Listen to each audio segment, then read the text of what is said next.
ప్రధానంగా మీరు టీడీపీ ప్రోగా వ్యవహరిస్తూ ఉంటారు. ఓకే. పసుపు కండువా బ్యాచ్ మీది. భారతవర్ష ఛానల్ వేదికగా ఎవరన్నా ఒక రాజకీయ నాయకుడిని మీరు పిలిపించినా పర్లా, ఇటువంటి ఐడియాలజీ ఉన్నవాళ్ళు. చాలామంది అనుకుంటారు సనాతన ధర్మాన్ని భ్రష్టు పట్టేస్తుంది ఎవరు అంటే పాస్టర్లు, ముల్లాలు, వీళ్ళు అంటారు. బాండ్ రాసుకుని మరి ఇదే కులంలో పుడుతున్నట్టు ప్రతోడు పక్కోడి కులం గురించి విమర్శలు చేస్తూ ఉంటారు. ఇస్లామిక్ బ్యాంకింగ్ వ్యవస్థ. లలిత్ కుమార్ అనేవాడు ఉండగా ఇస్లామిక్ బ్యాంక్ ఆంధ్రప్రదేశ్లో ఎట్టబెడతాడు పెట్టమనండి. సో మీరు ఓపెన్ గా చెప్పేస్తున్నారు ఈ వీడియో ద్వారా. ఏమని? చంద్రబాబు నాయుడు మీకు సీఎం కావాలని ఉంది. ఒక క్రిస్టియన్ ని సీఎం గా చూడడం నాకు ఇష్టం లేదనేది మీ పాయింట్. Yeah, clear. ఈ రోజు వరకు నేను ఈ పార్టీ కోటేయండి, ఆ పార్టీ కోటేయండి అని చెప్పట్లేదు. బట్ రాజకీయాల్లోకి వస్తారు. ఖచ్చితంగా. వైసీపీ ప్రభుత్వం చేసిన మంచి పనులు ఒక్కటి కూడా లేవా ఈ 5 ఏళ్లలో మీకు కనిపించలేదు? డబ్బులు పంచడమే మంచి పని అనుకుంటే కనుక డబ్బులు పంచారని వింటున్నాను అండి. నమస్తే. భరతవర్ష టాక్స్లో భాగంగా హిందూ జనశక్తి అధ్యక్షులు లలిత్ కుమార్ గారితో ఇంతకుముందే ఒక పార్ట్లో కొన్ని ముఖ్యమైనటువంటి విషయాలని ప్రశ్నలుగా మలిచి ఆయనకు అడగడం జరిగింది. అద్భుతమైన సమాధానాలు వచ్చాయి. ఆ వీడియో కనుక మీరు మిస్ అయి ఉంటే తప్పకుండా చూడండి, ఒకసారి ఛానల్ని విజిట్ చేసి. ఇది 2వ భాగం. ఇందులో మనం మరికొన్ని ప్రశ్నల్ని ఆయనకి సంధిద్దాం. నమస్తే లలిత్ కుమార్ గారు. మొదటి పార్ట్ అంతా కూడా మతం అనే కోణంలో నడిచింది. ఇప్పుడు రాజకీయంకి వద్దాం. ఎందుకంటే ప్రస్తుత కాలమానంలో మతము రాజకీయము రెండు కలిసిపోయి ఉన్నాయి. ఓకే. ఎంఐఎం తీసుకోండి, బీజేపీ, కాంగ్రెస్, ఏ పార్టీ అన్నా తీసుకోండి, మతం అనే ప్రస్తావన లేకుండా ప్రస్తుత రాజకీయాలు లేవు. అలాగే మీరు కూడా ఒక ధార్మిక సంస్థని నడుపుతున్నటువంటి వ్యక్తిగా ఉన్నప్పటికీ మీకు కూడా కొన్ని రాజకీయ ముద్రలు పడుతూ ఉన్నాయి. ప్రధానంగా మీరు టీడీపీ ప్రోగా వ్యవహరిస్తూ ఉంటారు. పసుపు కండువా బ్యాచ్ మీది అనే విమర్శ లేకపోతే ప్రశ్న, దానికి సమాధానం. ఫస్ట్ ఆఫ్ ఆల్ మతము రాజకీయం ప్రస్తుత కాలంలో కాదండి, మతం పుట్టినప్పటి నుంచి మతం రాజకీయంతోనే నడుస్తూ ఉంది. ఈ ప్రపంచ చరిత్ర మొత్తం చూసుకుంటే ఈరోజు క్రిస్టియానిటీ కావచ్చు, ఇస్లాం కావచ్చు, జుడాయిజం కావచ్చు, లేకపోతే మిగతా మతాలు కావచ్చు, ఈవెన్ భారతదేశంలో చూసుకుంటే రాజులే ప్రతి మతాన్ని ఎండోర్స్ చేశారు. ఆ మతాలన్నింటిని కూడా రాజులు పోషిస్తేనో ప్రోత్సహిస్తేనే ఈ స్థాయికి వచ్చినాయి. కాబట్టి మతానికి రాజకీయానికి ఎప్పుడు దూరం లేదు. కానీ భారతదేశంలో ఉన్న దౌర్భాగ్యకరమైన పరిస్థితి ఏంటి అంటే ఒక మతం కోసం లేకపోతే కొన్ని మతాల కోసం ఈ భూమిలో పుట్టిన ధర్మం ఏదైతే ఉందో ధర్మాన్ని నాశనం చేస్తున్నారు. మిగతా అన్ని మతాలు కావచ్చు, సనాతన ధర్మం అనేది మతం కాదుగా. సనాతన ధర్మం is all about life style, it's a way of living. అటువంటి వే ఆఫ్ లివింగ్ని వీళ్ళు ఎంత దారుణంగా చేస్తూ ఉన్నారు. ఎవడో రాజకీయ నాయకుడు స్టేజ్ ఎక్కుతాడు, అడేమంటాడు ఇస్లాం గురించి టాపిక్ వచ్చింది, ఇఫ్తార్ విందుకు పోతాడు, పోయి తిని వస్తాడా? రాడు. ప్రపంచానికి శాంతిని నేర్పింది ఖురాన్ అంటాడు. ఓకే. చర్చికి పోతాడు లేదా క్రిస్మస్ మీటింగ్కి పోతాడు, అక్కడ కేక్ తిని వస్తాడా? రాడు. పొట్ట నిండా తినాడు. ఏమంటాడు? యేసుక్రీస్తు ప్రపంచానికి శాంతిని బోధించాడు అని చెప్పేసి చెప్తారు.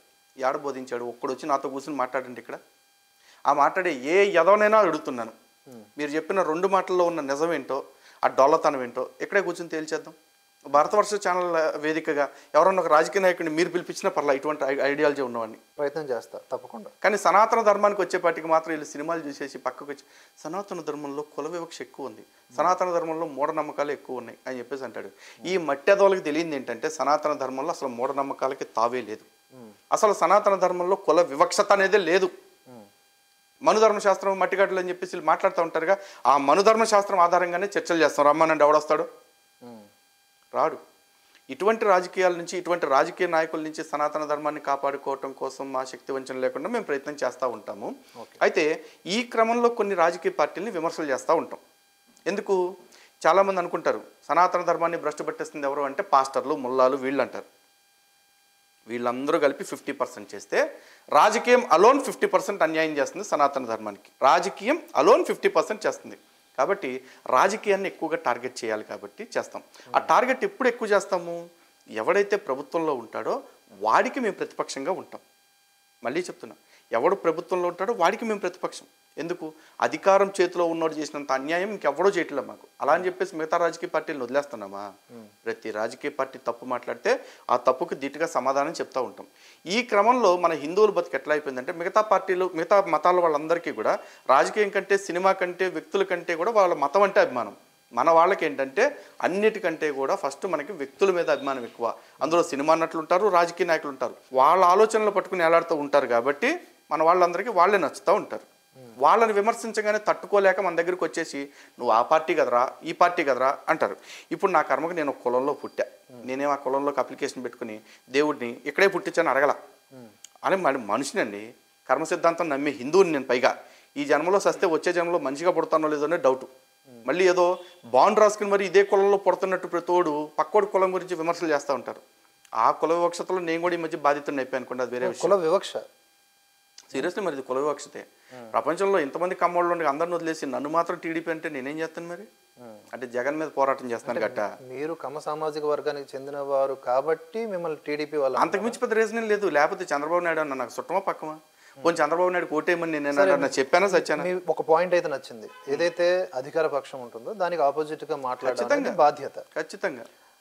అయితే రేపొద్దున గతంలో కూడా టీడీపీ ఉన్నప్పుడు, ప్రస్తుత టీడీపీ కూడా అంటే యాజ్ ఏ విపక్షంగా ఇస్లామిక్ బ్యాంకింగ్ వ్యవస్థ, వక్ఫ్ బోర్డుకి జుడిషియల్ పవర్స్, దళిత క్రైస్తవులకి ఎస్సీ హోదా, ఇవన్నీ కూడా వాళ్ళు ఇస్తున్నటువంటి హామీలు. నాకు అర్థం కావట్లేదు దాన్ని ఎందుకు క్వశ్చన్ చేయలేకపోతున్నాను. నేను అదే చెప్తున్నాను ఇక్కడ. చెప్పాలి ఒక మాట. యాక్చువల్లీ రాజకీయాన్ని ఎందుకు ప్రశ్నిస్తాననే మాట కంటే ముందు దీనికి నిజంగా సమాధానం చెప్పాలి. ఈరోజు నా టీడీపీ పెట్టిన 3 హామీలు ఉన్నాయి కదా, ఆ 3 హామీలు ఎవరి కోసం పెట్టింది? మైనారిటీల కోసం, ముస్లింల కోసం పెట్టింది. ముస్లింలు, క్రైస్తవులు. ఇది ఈ 3 పర్టికులర్గా ముస్లింల కోసం పెట్టింది.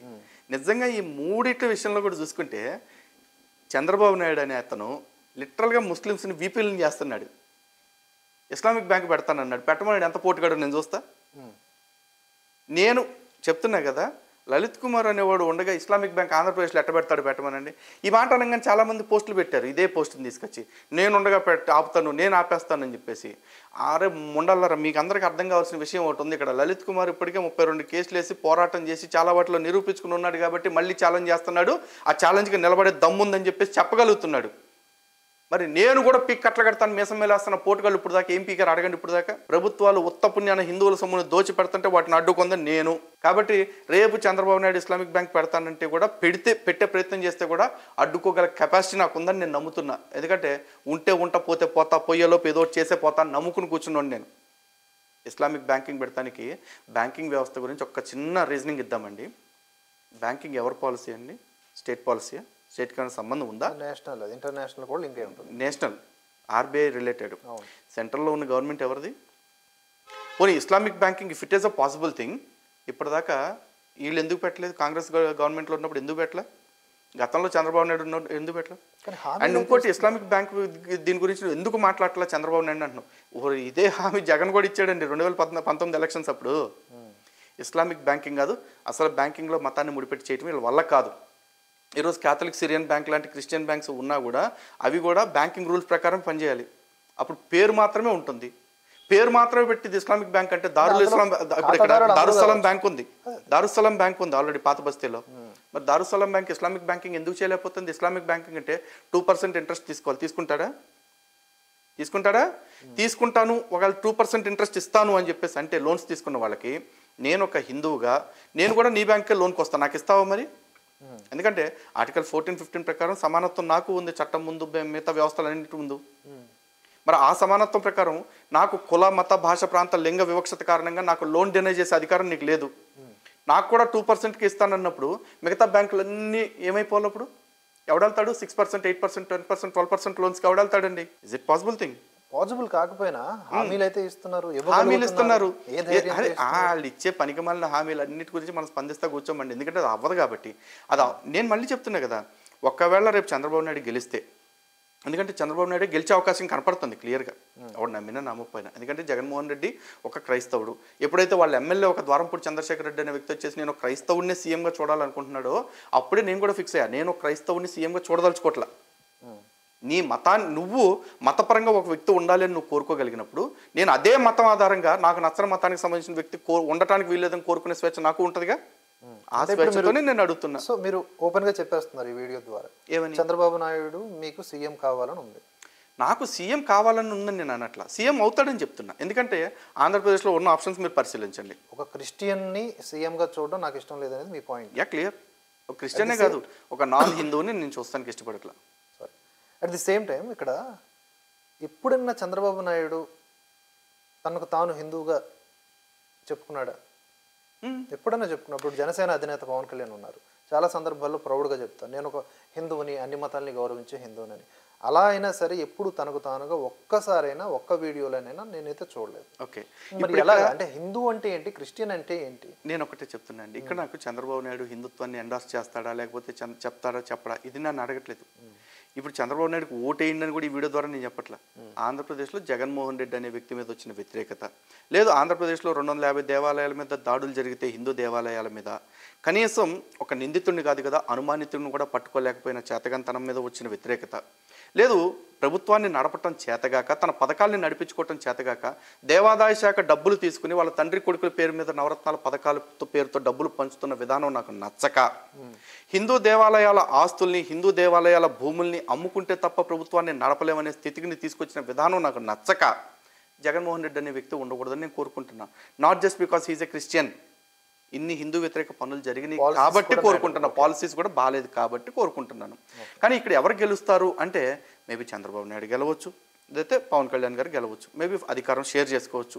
That time will decide. Okay, BJP అధికారంలోకి వచ్చే అవకాశం ఉందా అంటే ఒక అభిమానిగా నేను కోరుకోవచ్చు బీజేపీ రావాలండి, బీజేపీ నుంచే సీఎం రావాలని చెప్పేసి. కానీ బీజేపీ గెలవాలి అని మీరు కోరుకుంటాను నేను కోరుకుంటేనే అవ్వదు, బీజేపీ కోరుకోవాలి. బహుశా ఆంధ్రప్రదేశ్ బీజేపీలో అట్లా కోరుకుంటున్న వాళ్ళు ఇప్పుడు దాకా అయితే నాకు ఎవరు కనపడలేదు. కాబట్టి బీజేపీ మీద ఆంధ్రప్రదేశ్లో నాకు ఎటువంటి హోప్స్ లేవు. పోనీ నాకు కనపడటం పక్కన పెట్టండి, పోనీ మీరు రాజకీయ విశ్లేషణలు చేస్తూ ఉంటారు, రాజకీయాల గురించి కూడా షోస్ చేస్తుంటారు కాబట్టి మీకు ఎక్కడైనా కనిపించింది ఆంధ్రప్రదేశ్లో భారతీయ జనతా పార్టీకి అధికారం కాదు కనీసం విపక్షంలో కూర్చునే అవకాశం అని కనిపిస్తుందా? ఇప్పుడు మీ ప్రశ్నలోనే నేను సమాధానం చెప్తా, కానీ నాకు పాయింట్ ఏంటి అంటే బీజేపీ ఇక్కడ బలహీనంగా ఉంది కాబట్టి దాన్ని పట్టించుకోవాల్సిన అవసరం లేదు అనేది చెప్తున్నారు, అంతేనా? లేదండి, నేను ఏపీలో బీజేపీ అనేది పెద్దగా చూపించట్లేదు, దాని తలకు యాక్టివిటీస్ ఏం లేవు కాబట్టి దానికి ఓటేసి వేస్ట్, కాబట్టి ఉన్న దాంట్లో టీడీపీకి వేసేస్తే బెస్ట్ అనేది మీరు చెప్తున్న ఓవరాల్ సారాంశం. లేదు, యాక్చువల్లీ నేను ఇంకా పూర్తి స్థాయి రాజకీయాల్లోకి రాలేదు కాబట్టి ఈ రోజు వరకు నేను ఈ పార్టీకి ఓటేయండి ఆ పార్టీకి ఓటేయండి అని చెప్పట్లేదు. బట్ రాజకీయాల్లోకి వస్తారు ఖచ్చితంగా, రాజకీయాల్లోకి హిందూ జనశక్తి అధ్యక్షులు లలిత్ కుమార్ గారు రాబోతున్నారు. ఖచ్చితంగా. సరే, దాని గురించి కూడా మాట్లాడదాం. అయితే ఇక్కడ మీరు అడిగారు కదా ఒక ప్రశ్న, అక్కడ ఏమన్నా చేస్తుందా బీజేపీ అనేది. అక్కడ పురంధరేశ్వరి గారు ఎప్పుడైతే బీజేపీ అధ్యక్షులుగా బాధ్యతలు తీసుకున్నాక సెలెక్టివ్గా ఆవిడ వెళ్తున్నారు, టీడీపీని పాయింట్అవుట్ చేయట్లేదు, కేవలం వైసీపీని పాయింట్అవుట్ చేస్తున్నారనే విమర్శలు కూడా ఆవిడ ఎదుర్కొంటున్నారు. ఓకే, ఒక రకంగా చూసుకుంటే అక్కడ ఉన్నటువంటి ఏపీ బీజేపీకి అన్ని విధాలుగా నైరాశ్యమే కనిపిస్తుంది. కానీ కొంతమంది ఏమంటున్నారంటే ఉన్నా లేకపోయినా బీజేపీతో ఉండాలి కదా, బీజేపీతో ఉంటేనే నువ్వు హిందువువి లేకపోతే కాదు అనే ప్రశ్నలు కూడా వస్తున్నాయి కదా. మరి మీరు ఇప్పుడు హిందూ ఎలా అవుతారు? అలాంటి వారి దృష్టిలో మీరు హిందువు కాదు కదా.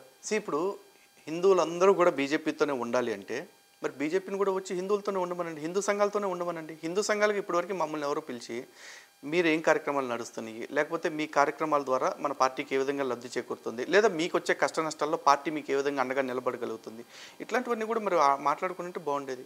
తెలంగాణలో మాకు ఇబ్బంది లేదు, తెలంగాణలో భారతీయ జనతా పార్టీ మాకు ఎప్పుడు సపోర్ట్గా ఉంటుంది, మాకు ఏ కష్టం వచ్చినా నిలబడుతుంది, మాకంతా బాగానే ఉంది. మరి ఆంధ్రప్రదేశ్ బీజేపీ ఆ విధంగా ఎందుకు వ్యవహరించట్లేదు? మేము అడగొద్దా? అంటే హిందువులందరూ బీజేపీకి ఓటేయండి అని మేము చెప్పాలి, హిందుత్వవాదులందరూ బీజేపీ కోసం పనిచేయాలని మేము అడగాలి. కానీ బీజేపీ మేము అనుకున్న రీతిలో పనిచేయట్లేదని విమర్శ చేసే హక్కు కూడా మాకు లేదా అండి? అంటే మేము ఇక బానిసత్వం చేయట్లేదు అనుకుంటున్నారు? తెలీదు, కారణాలు వాళ్ళకి తెలియాలి. ఎందుకంటే we're not directly into politics or we're not elite to BJP. But ఏదో ఒక అనాలిసిస్ మీ పాయింట్ ఆఫ్ వ్యూ ఉంటుంది కదా. నేను అదే చెప్తున్నా, నాయకత్వాలేమి అంటే సెంట్రల్ నుంచి ఈ రోజున భారతీయ జనతా పార్టీ ఆంధ్రప్రదేశ్లో కరుడుగట్టిన హిందుత్వవాది, నేను హిందుత్వం కోసం చావటానికైనా చంపడానికైనా సిద్ధం అనుకునే బ్యాచ్ ఎంతమంది ఉన్నారు ఇక్కడ? మాకు ఇక్కడ 10 మంది పేర్లు చెప్తాను, పట్టణం చెప్పేస్తాం 10 పేర్లు. ఆంధ్రప్రదేశ్లో 4 పేర్లు చెప్పండి. Blank, the same blank and I'm facing the same blank you are facing. Okay, ఇప్పుడు నాకు అనిపిస్తుంది మరి అదే ఆ బాధ్యత మీలాంటి వాళ్ళకి అప్పచెబితే బాగుంటుందనా మీ పాయింట్?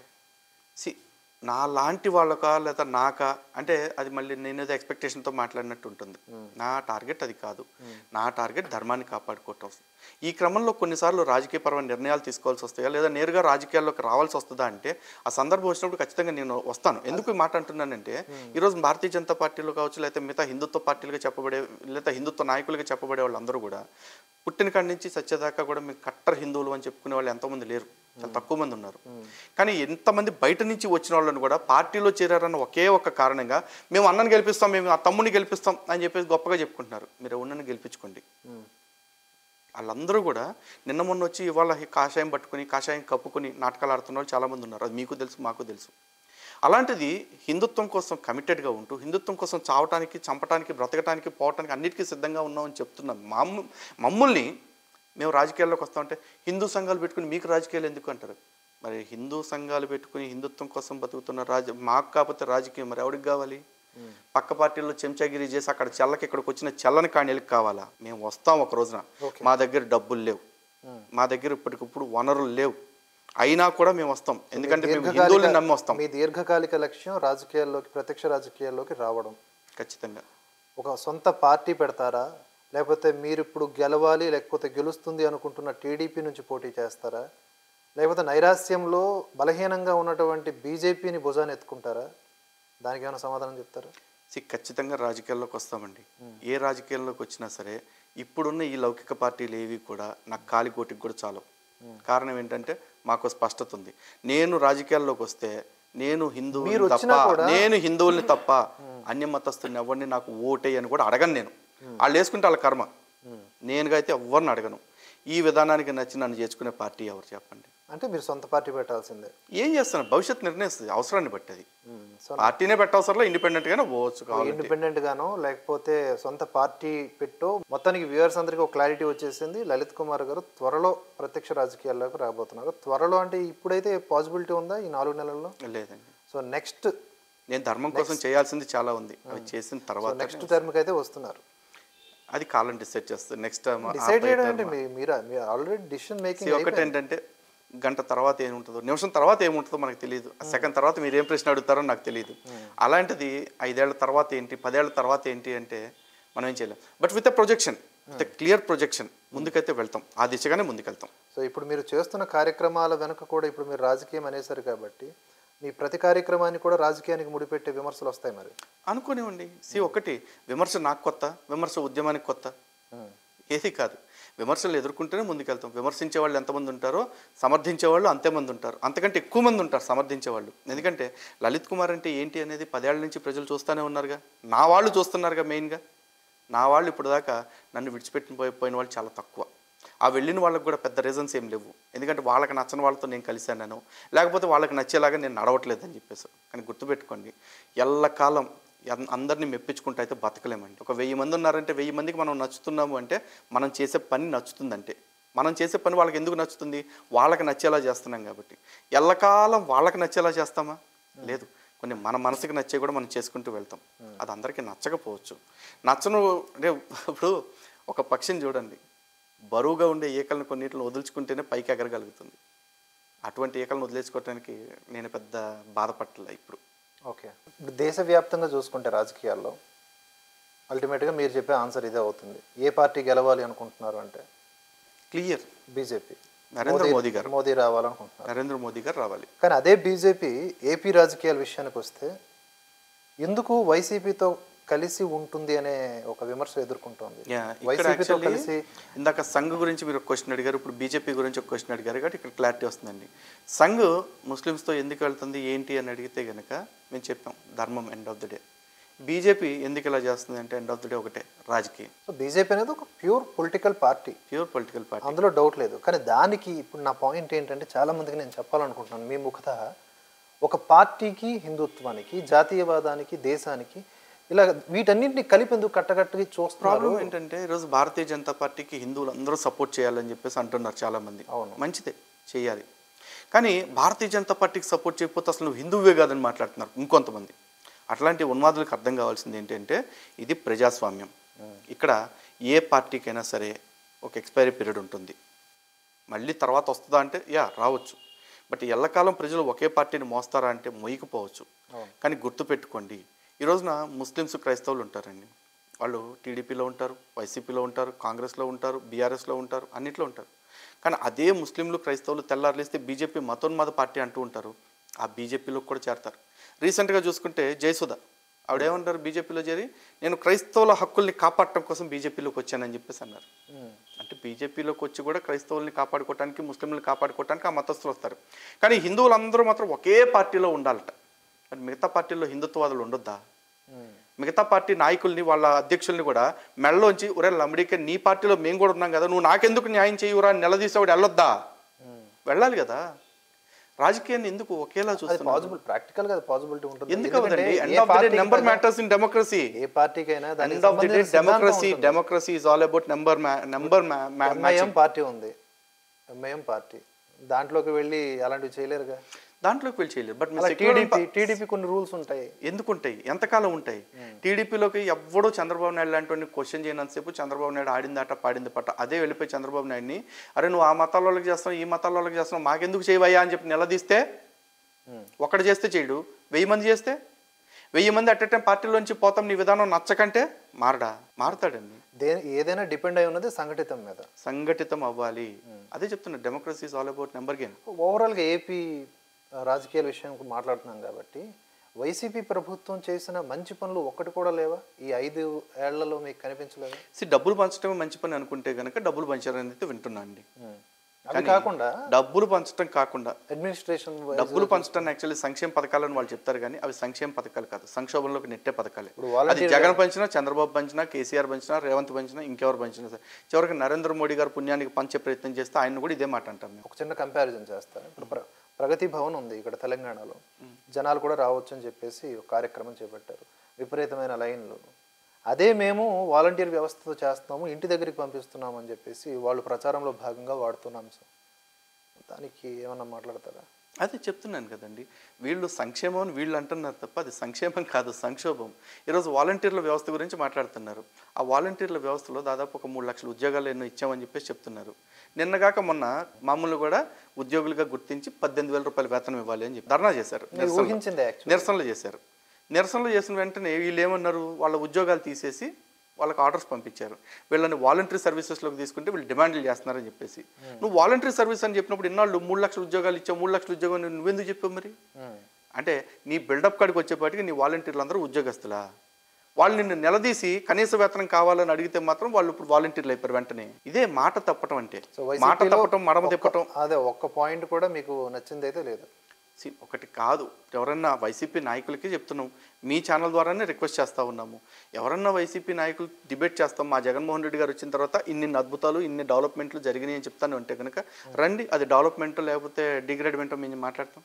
స్టాటిస్టిక్స్ క్లియర్గా ఉన్నప్పుడు నమ్మకపోవటానికి నాకేం జగన్ వ్యక్తిగత శత్రువు కాదు కదండి. After all I just deny because he's a Christian.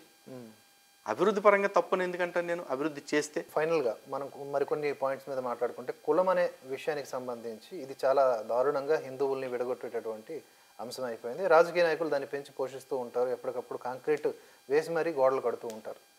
ఇప్పుడు ఈ రీసెంట్గా ఒక సినిమా రిలీజ్ అయింది అన్నపూర్ణి అని. అన్నపూర్ణి అనే సినిమాలో ఒక బ్రాహ్మణ కుటుంబాన్ని టార్గెట్ చేస్తూ చాలా దారుణమైన సన్నివేశాలు పెట్టాడు. ఒకడు కామెంట్ పెట్టాడు, బ్రాహ్మణులు అంటే హిందువులను అన్నట్ట అని. చూడండి, పెట్టేవాడు సెక్యులర్ అయి ఉండొచ్చు, కానీ బ్రాహ్మణుల్ని హిందువుగా తీసుకోవట్లేదు. రేపొద్దున యాదవుల్ని లేకపోతే ఇంకా ఇతర కులాలకు సంబంధించిన వాళ్ళని దూషిస్తే అది హిందువుల్ని దూషించినట్టు కాదా? ఇంత ఈ చిన్న సెన్సిటివ్ పాయింట్ని ఎలా ఎక్స్పోజ్ చేసి అవేర్ చేయాలంటారు? ఒకటండి, ఇక్కడ కులం అంటే ఏంటి అనే ఒక ప్రాథమికమైన క్లారిటీ చాలామందికి లేకపోవటం వల్ల ఈ సమస్య వస్తుంది. ఈ రోజున బ్రాహ్మణులు అంటే హిందుత్వాన్ని అన్నట్ట అని చెప్పేసి అంటున్నారు. అరే పక్కా హిందువులను అన్నట్టే బ్రాహ్మణులు అంటే. ఎందుకంటే బ్రాహ్మణులు అంటే ఎవరండి? కొన్ని తరాల నుంచి సనాతన ధర్మాన్ని ఇక్కడ దాకా తీసుకొచ్చిందంటే ఈరోజు హిందూ జనశక్తి ఉందనో, శివశక్తి ఉందనో, ఆర్ఎస్ఎస్ ఉందనో కాదు. ఆలయం ఉంది, ఆలయంలో అర్చకుడు ఉన్నాడు కాబట్టి, ఊరుంది, ఊరికో పురోహితుడు ఉన్నాడు కాబట్టి ధర్మం ఇక్కడ దాకా వచ్చింది. అటువంటి అర్చక పురోహితుల వంశాలు ఏవైతే ఉంటాయో అవి సనాతన ధర్మానికి సంబంధం లేనివని ఎట్లా అంటారు? సనాతన ధర్మం మొత్తానికి గురుస్థానంలో ఉన్నది ఈ బ్రాహ్మణులు. మరి అటువంటి బ్రాహ్మణులు అంటే మమ్మల్ని అన్నట్టు కదా, ప్రతి ఒక్కళ్ళనే అన్నట్లే. ఈరోజు పాస్టర్ని ఒకరిని పట్టుకుని ఎరా పాస్టర్గా పోరంబోకా అని నేను అన్నాను అనుకోండి, అంటే అనట్లేదు, అన్నాను అనుకోండి, అదా ఒక పాస్టర్ని అన్నట్లు అవుతుందా? లేదు, మొత్తం క్రిస్టియన్స్ అందరినీ అన్నట్లుగా ఫీల్ అవుతారు వాళ్ళు.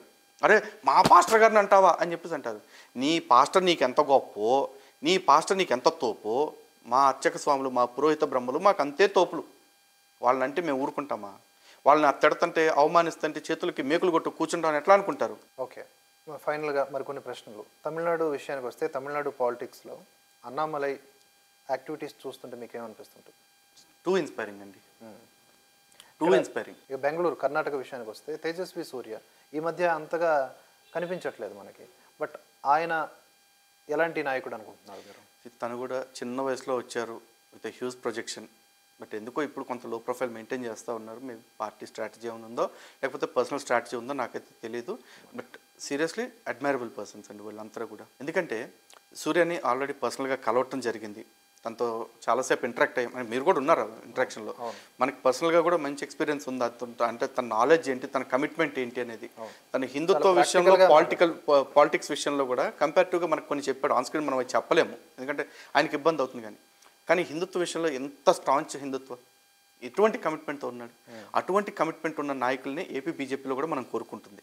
ఓకే, సో ఓవరాల్గా సౌత్ ఇండియా, నార్త్ ఇండియా అనే స్టేట్మెంట్స్ ఇస్తున్నటువంటి మేధావులు ఉంటారు కదా, సౌత్ ఇండియా అనేది టోటల్గా తొక్కేబడుతోంది నార్త్ పీపుల్తో అని, భాష ప్రాతిపదికన, సంస్కృతి ప్రాతిపదికన, రాజకీయ ప్రాతిపదికన, దీన్ని ఎలా ఓవర్కమ్ చేయాలంటారు? ఒకటండి, నేను ఆల్రెడీ దీని గురించి 1 ఇయర్ నుంచి, 1 ఇయర్ కాదు ఆల్మోస్ట్ 2 ఇయర్స్ నుంచి ఒకటే ప్రయత్నం చేస్తున్నా.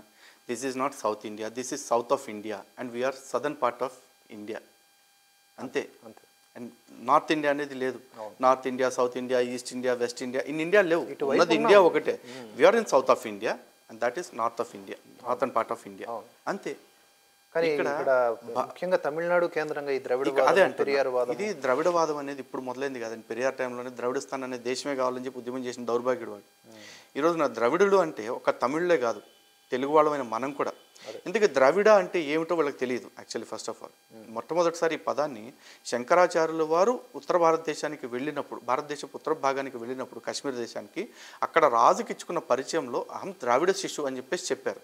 నేను ద్రావిడ ప్రాంతం నుంచి వచ్చిన వాడని చెప్పేసి. నిజానికి అది ద్రావిడ కాదు, త్రైవిడ యాక్చువల్లీ. అంటే ఒక సముద్రాన్ని 3 భాగాలుగా విభజిస్తున్న భాగం ఏదైతే ఉందో, భూభాగం, ఆ భాగం నుంచి వచ్చాను అని చెప్పేసి చెప్పారు. నేను మలయాళం నుంచి వచ్చాను లేకపోతే కేరళ నుంచి వచ్చానని చెప్పేసి ఆయన చెప్పాల. మొత్తం ఈ సదర్న్ పార్ట్ మొత్తాన్ని ఒక బేస్గా చేసుకుని చెప్పారు. ఇండియా భౌగోళికంగా చూసుకుంటే భారతదేశం ఒక పెనిన్సులా, ఒక దాన్ని చెప్తారు కదా, 3 భాగాలుగా నీళ్ళు ఉంటుంది మనకి. అంత గొప్ప ప్రదేశం. ఇక్కడ భిన్నమైన సంస్కృతులు, భిన్నమైన భాషలు, భిన్నమైన యాసలు ఇన్ని ఉన్నాయి. ఒక సౌత్ ఇండియా గురించి ఇప్పుడు మాట్లాడుకుందాం, మనకి సదర్న్ పార్ట్ గురించి. ఇక్కడే చూసుకుంటే ఇక్కడ మనకి తమిళ్, తెలుగు, మలయాళం ఇట్లాంటి భాషలు చాలా ఉన్నాయి, కొంకణి లాంటివి. ఇవి కాకుండా ఇంకా మన తెలుగులోనే ఎన్ని యాసలు ఉన్నాయి, ఎన్ని సంప్రదాయాలు, ఎన్ని సంస్కృతులు ఇవన్నీ ఉన్నాయి కాబట్టి మన భారతదేశం యాక్చువల్లీ. అవును, కానీ దీన్ని సెపరేట్ చేసేటటువంటి దుశ్చర్యలు, దుష్ట ఆలోచనలు దాన్ని ప్రోజ్ చేస్తాం. భారతదేశాన్ని ముక్కలు చేయటం కోసం, భారతదేశాన్ని ఇంకా ఇంకా ఇంకా విడగొట్టడం కోసం చెయ్యని విష ప్రయత్నం లేదు. 2000 సంవత్సరాల నుంచి ఇప్పటిదాకా జరుగుతూనే ఉంది. భారతదేశం కాబట్టి ఇన్ని అవాంతరాలని, ఇన్ని అవరోధాలని, ఇన్ని దాష్టికాలని తట్టుకుని నిలబడింది.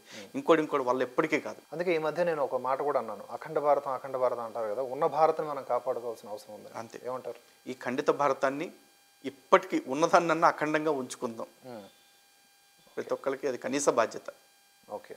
అండ్ నెక్స్ట్ టర్మ్ మోదీ వస్తారు అనేది మీరు చెప్తున్నారు కదా, రావాలి అనుకుంటున్నా. కానీ చాలామంది యోగి లాంటి స్ట్రాటజీ ఉండాలి, మోదీ కొంచెం డౌన్ అవుతున్నారు, అన్నంత అగ్రెసివ్గా లేరు అన్నదానికి ఏమన్నా? ఒకటండి, ఈరోజు యోగి గారు ఉన్నారు అంటే జస్ట్ బికాస్ ఆఫ్ మోదీ. కాబట్టి ఒకళ్ళని యోగి గారు డెఫినెట్లీ ఈజ్ స్ప్లెండెడ్ పర్సనాలిటీ. కానీ యోగి గారు గొప్పతనం చెప్పాలంటే మోదీ గారు గొప్పతనం తగ్గించాల్సిన అవసరం లేదు. రాముడు గొప్పతనం చెప్పాలంటే కృష్ణుడిని తక్కువ చేయక్కర్లా, కృష్ణుడి గొప్పతనం చెప్పాలంటే రాముడిని తక్కువ చేయాల్సిన అవసరం లేదు. ఎవరికి వాళ్ళే, ఇద్దరికిద్దరే తోపులు. అలాంటి ప్రాబ్లం. ఇంకోటి ఏంటంటే చాలామంది మోదీ నెక్స్ట్ యోగి అని అన్నారు. కానీ ఒక్క మోదీ గారి హయాంలో యోగి గారు కాదు, యోగి గారు లాంటి వాళ్ళని ఒక 50 మందిని తయారు చేసి పెట్టారు పార్టీలో. ఈరోజు జయశంకర్ గారు ఉన్నారు, ఏం తక్కువ? లేకపోతే ఆయన హిమంత బిశ్వ శర్మ ఉన్నారు, ఏం తక్కువ? దేనికి తక్కువ? అలాంటి నాయకులు బీజేపీ మంచి మంచి నాయకులనే తయారు చేసుకుంటుంది. BJP become a factory of producing leaders. అదే కాంగ్రెస్ విషయానికి వస్తే ఇదే మనకి కనిపించేటటువంటి ఫ్లా. వాళ్ళు ఇప్పుడు ఇండి కూటమి ఏర్పాటు చేసుకున్నప్పటికీ కూడా ఇప్పటికీ పీఎం అభ్యర్థి ఎవరో అనౌన్స్ చేసుకోలేని పరిస్థితి. అదే అదే అది. కానీ బలమైన ప్రతిపక్షం అనేది భారతదేశంలో ఉండాలి అధికార పక్షంతో పాటుగా, లేకపోతే ప్రజల యొక్క బట్ ఇక్కడ ఒకటండి, బలమైన ప్రతిపక్షం కాదు, బలమైన విపక్షాలు ఉండాలి, అనేక పక్షాలు ఉండాలి. కాకపోతే ప్రతి పక్షం కూడా హిందుత్వాన్ని ఎత్తుకోవాలి. ఎందుకంటే 2000 సంవత్సరాల నుంచి భారతదేశంలో హిందువులకు జరిగిన అన్యాయానికి, 75 ఏళ్ల ప్రజాస్వామ్యంలో హిందువులు గురైన అన్యాయానికి న్యాయం జరగాలి అంటే అధికారంలో హిందుత్వ పార్టీ ఉండాలి, ప్రతిపక్షంలో హిందుత్వ పార్టీ ఉండాలి, మిగతా విపక్షాలు కూడా హిందుత్వ భావజాలం కలిగి ఉండాలి. ఆ రోజు తొందరలో రావాలని చెప్పేసి, హిందువులకు కూడా హిందుత్వాన్ని ఎత్తుకునే పార్టీలు నెంబర్ ఆఫ్ ఆప్షన్స్ కనపడాలని చెప్పేసి మనస్ఫూర్తిగా ఎదురు చూస్తూ ఉంటాం మేమైతే. హిందుత్వ పార్టీ అంటే హిందూకో హై బాకీ సబ్కో నై అనే భావనలోన, అంటే గతంలో వెంకయ్యనాయుడు గారు చెప్పినట్ల, అంటే హిందుత్వ పార్టీ అంటే ఏంటి, కేవలం హిందూస్ గురించి ఆలోచించే పార్టీలా? ఖచ్చితంగా హిందుత్వం గురించి మరి ఇక్కడ మళ్ళీ కాంట్రడిక్షన్ ఉంది. మిగతా మతస్థులు వారి విశ్వాసాలు, వారు కూడా భారతదేశంలో భాగస్వాములే కదా, వారిని ఎలా విడగొడతారు? సీరియస్లీ ఇక్కడ ఒక మాట మాట్లాడుకోవాలి సార్ మనం. భారతదేశంలో ఈ మత స్వాతంత్రం లేదా ఇప్పుడున్న రాజ్యాంగం ఏదైతే వచ్చిందో అది వచ్చాకే ముస్లిమ్స్ క్రైస్తవులు బ్రతుకుతున్నారని చాలామంది అనుకుంటారు. లేదండి, 2000 సంవత్సరాల నుంచి ఈ దేశంలో ప్రతి మతముడు వస్తానే ఉన్నాడు. ఇంటికి అల్లుడు వచ్చి మేస్తాడు చూడండి, ఆ టైప్లో మేస్తానే ఉన్నారు పడి. ఓకే, బ్రిటిషర్స్ వచ్చిన తర్వాత నుంచి క్రైస్తవులు బలపడ్డారు, బలిశారు, క్రైస్తవులు బలిశారు, మేస్తున్నారు. అంతకుముందు మొఘల్స్ వచ్చారు, తురష్కులు వచ్చారు, పార్సీలు వచ్చారు, వీళ్ళందరూ చాలామంది వచ్చారు. వాళ్ళు వచ్చిన తర్వాత ఇక్కడ వీళ్ళు కూడా చాలామంది బలిశారు, బలుస్తూనే ఉన్నారు ఇంకా కూడా. వీళ్ళందరూ బలిసినప్పుడు అప్పుడు రాజ్యాంగం లేదే, అప్పుడు ఈ మత స్వాతంత్రం, మత స్వేచ్ఛ ఇవన్నీ లేవే. అయినా కూడా బాగానే మతం మార్చారు, చాలామందిని బాగానే ప్రశాంతంగా బతికారు, బాగానే హిందూ ఆడపిల్లలకు అన్యాయాలు చేశారు, హిందువుల్ని అరాచకంగా చంపారు, మన గొళ్ళలోకి పడి మన గొళ్ళనే దోచుకుని పోయారు. ఇప్పుడు కొత్తగా హిందూ గవర్నమెంట్ వస్తే మాత్రం వాళ్ళకి అన్యాయం జరుగుద్దని ఎందుకు అనుకుంటారు? ప్రపంచంలో ఎప్పుడైనా గుర్తుపెట్టుకోండి, పాలకుడు హిందువుగా ఉంటే, ప్రజలందరూ మెజారిటీ హిందువులు ఉంటే ప్రపంచంలో ప్రతి ప్లేసు బాగుంటుంది.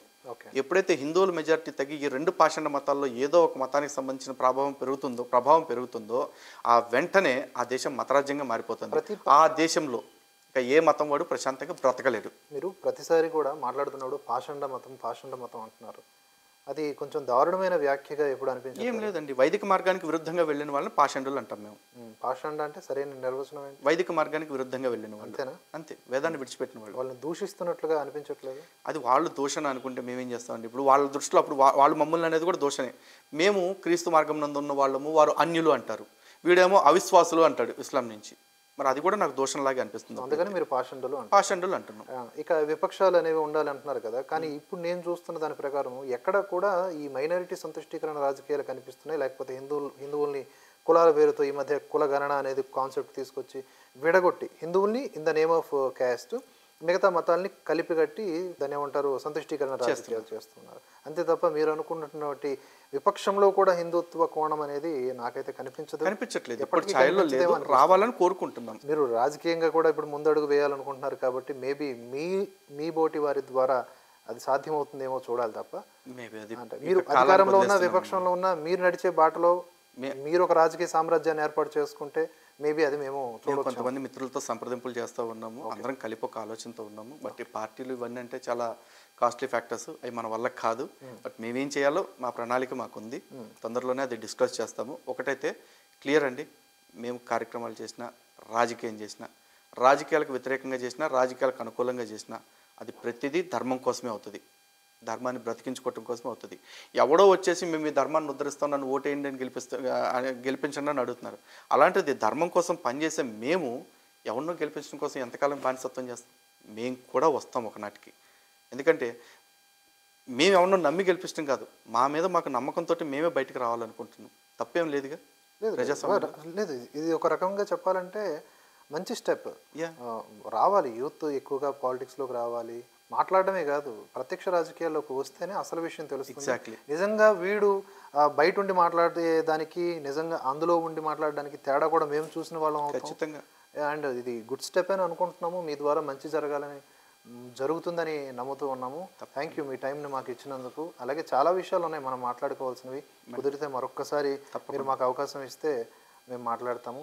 Thank you so much for your time. Bharatavarsha ప్రేక్షకులందరికీ కూడా మరొకసారి నమస్కారాలు. ఇది లలిత్ కుమార్ గారితో మనం చేసినటువంటి భరతవర్ష టాక్స్. ఇంకా చాలా ప్రశ్నలు ఉన్నాయి. అలాగే మీకేమైనా కనుక లలిత్ కుమార్ గారిని ఈ ప్రశ్న అడుగుంటే బాగున్ను, లేదా ఈ ఓవరాల్ ఈ రెండు పార్ట్స్లో అభ్యంతరకరమైనటువంటి విషయాలు ఏమున్నా కూడా నిర్మోహమాటంగా మీరు కామెంట్ చేయండి. కామెంట్ చేస్తే వాటిని పరిగణలోకి తీసుకొని తదుపరి వీడియోలో లలిత్ కుమార్ గారితో నేను మళ్ళీ చిట్చాట్ చేసే అవకాశం ఉంటుంది. మీరు అందరూ కూడా ప్రోత్సహిస్తున్నారు భరతవర్షను. ఇదే విధంగా మాకు మద్దతు తెలుపుతూ ఉండండి. Thanks for watching. జై హింద్, జై భారత్.